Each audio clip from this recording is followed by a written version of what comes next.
Well, the first thing I would like to do is, I'm sure, echo on everybody's behalf the grateful and very sincere thanks that we all feel for those who started, sustained, developed, and brought to very considerable fruition the initiative of Catholic Voices. I think the evidence was there during the papal visit. The learning has been well sifted, and this is a wonderful moment when we can see a development taking place that is clearly for the moment, is clearly right for this moment, not just in church history, but as Austin has said, in our cultural history. And we can rejoice in that, and I hope give it a great deal of support. Obviously, in this week particularly, there's been a great deal of reflection on the visit of Pope Benedict. For various reasons, I was in Rome yesterday, and there on one of the desks in one of the Vatican offices is the book, the volume, describing and giving its account of the activities of the Holy See for the year 2010. What's the picture on the cover? This picture. So clearly the importance of the Holy Father's visit is well recognised there, and quite rightly too. But in the course of these reflections, obviously we've been looking at the year of Catholic education, and that has had quite a helpful stimulus across the education sector. That will be brought to a conclusion in a little while in a Mass in the Cathedral, from which there will be launched an effort directed at the London Olympics.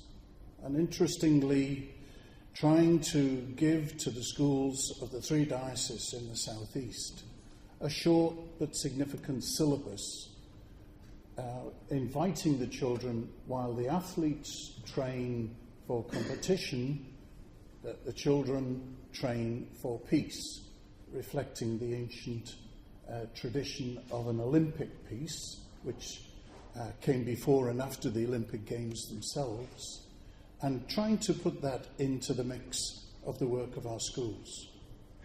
Some of you might have heard or read a little bit about the lecture given by the Chief Rabbi last week, the first Pope Benedict Memorial Lecture, in which he explained the affinity between his thinking and that of the Holy Father about the role of faith, about the dangers facing our civilization, very much as Austin has spoken of them. In Rome, yesterday, I found myself saying to the group of people I was with, you do realise that our seminaries are full. Oscott, because of the closure of Usher, thank you, it's closed. Because of the closure of Usher, Oscott is bursting at the seams. Allen Hall is full. The Beda College is full. The Venerabile in Rome has 11 in its first year, which is probably the biggest first year, I was almost going to say since I went, but no, for quite a long time. And that was a real sense of hope. But of course, what this initiative does is emphasize that the picture of the church that we need, and the picture of the church that we've always wanted to develop in the public eye, must not be that of the cleric. Now, you know as well as I do that when it comes to the media, they always want a bishop. If they can't have a bishop, then maybe a monsignor. But I think Catholic Voices have trumped that by offering attractive young people. And now we know that attractive young people, men and women, are far more marketable than crotchety old bishops. And anyone who's been watching the Pope's visit to Germany on the television will see how unattractive elderly bishops, badly dressed in their cassocks, wearing headphones, can really look. So I think in terms of getting a Catholic voice on the media, there's a great deal of advantages with the organisation called Catholic Voices, just from an aesthetic point of view, rather from any other point of view too. When I've been reflecting on Catholic Voices, my mind goes back to the ad limina visit that the Bishops' Conference made to the Holy See. We do it every 5 or 6 years, back in February.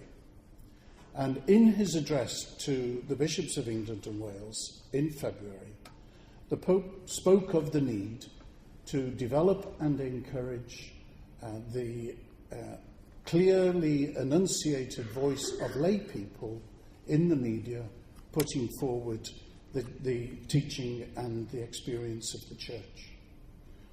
And that, I think, began to certainly form my enthusiasm for this venture as it began to emerge, as we've heard this evening. But what is also just as important is the spirit in which Catholic voices are formed and with which they express themselves.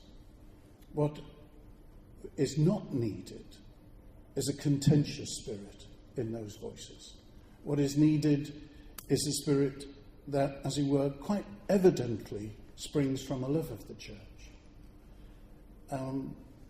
In one of the reflections from World Youth Day that Father Christopher wrote in the tablet, he had posed the question to a youngster, what was it about that great gathering of young people in Madrid that gave it its joy and its hopefulness? And his young woman, I think, answered the question by saying, don't you understand? Is there something the matter with you? The answer is this: Catholic is what we are, not something we belong to. And I think it's that deeply rooted spirit that is crucially important and central to the inspiration of Catholic voices. I think the anniversary has, for me, kind of highlighted a number of challenges that we face. All of them have a relationship to that link between faith and reason and the way they are presented in the public forum. Going back again to this brief visit I made to Rome, I was given a lovely medallion. It was struck a few years ago to mark the 400th anniversary of the Pontifical Academy of Science. And on the front of the medallion, there is a lovely image of Pope John Paul II, his hands extended in a clear gesture of welcome and reconciliation towards Galileo. Well, it's a little bit of imaginative thinking. But the president of the Pontifical Academy told me that there were voices in Rome who did not want that medallion struck because they weren't sure quite what image it gave of the papacy. But John Paul said, no, do it. And it's a lovely image of faith reaching out in misunderstanding to science and seeking a new partnership. And on the back of the medallion, with a lovely Latin quotation around the outside, it says, faith and reason both arise from the light of God. And there's a lovely image of, if you can have one, of God the Father holding a fiery brand from which the two figures of faith and reason both take their light. So I think this attempt and the challenge to bring faith and reason together in the public forum is very, very crucial for us. And as I reflected on Sunday, one way of thinking as to how we meet this challenge is inspired by the prayer of Pope St. Gregory the Great, when he prayed, and I quote, for the grace to see life whole and the power to speak effectively of it for the love of the Lord. So I said on Sunday, our Catholic faith, illuminating reason, gives us that gift. We see life whole when we recognize the true nature of the unborn child. We see life whole when we see in every pupil not just a future contributor to our economic prosperity, not only a future parent or a leader, but also a spiritual being whose deepest needs and surest happiness can be answered only in the mystery of God and in a personal relationship with God. We see life whole when we recognize the limited value of our personal experience as the criterion of moral truth. We see life whole when we recognize that the well-being of every human person has to be at the centre of our economic life, the ultimate purpose of our striving, and the measure by which we are to judge success. We see life whole when in sickness and terminal illness we both treasure life as it is and do not fear death when it comes, so that we neither deny the dignity of life at its endings, nor fail to welcome our journey to God when he calls. And I think that pattern, that prayer of Pope Gregory the Great, can help us to, as it were, give an additional thrust to the challenge that the present Holy Father has given to us. I think a particular application of that challenge in the next few months has already been mentioned, and that will be how do we present in the public forum our belief and understanding about the distinctive nature of marriage as being between a man and a woman for the procreation of children and their mutual partnership. Going back to the ad limina visit, the Holy Father at that point made reference to natural law in his discourse to us. Immediately, the media was onto it. And I remember giving quite, from my point of view, a rather aggressive interview with John Humphreys from a doorway in one of the side streets in Rome, trying to impress upon him that natural law wasn't some concoction of the Catholic Church in the last few years, but reframing the approach. That was the phrase that Austin used. And I was fascinated, if I may, as Austin did, give you a little quotation from the Holy Father's speech yesterday on this topic. How can nature reassert itself in its true depth with all its demands, with all its directives, he asked. I would like to recall one of the developments in recent political history, hoping that I will neither be misunderstood nor provoke too many one-sided polemics. I would say that the emergence of the ecological movement in German politics since the 1970s, while it has not exactly flung open the windows, nevertheless was and continues to be a cry for fresh air, which must not be ignored or pushed aside, just because too much of it is seen to be irrational. Young people have come to realize that something is wrong in our relationship with nature, that matter is not just raw material for us to shape at will, but that the earth has a dignity of its own, and we must follow its directives.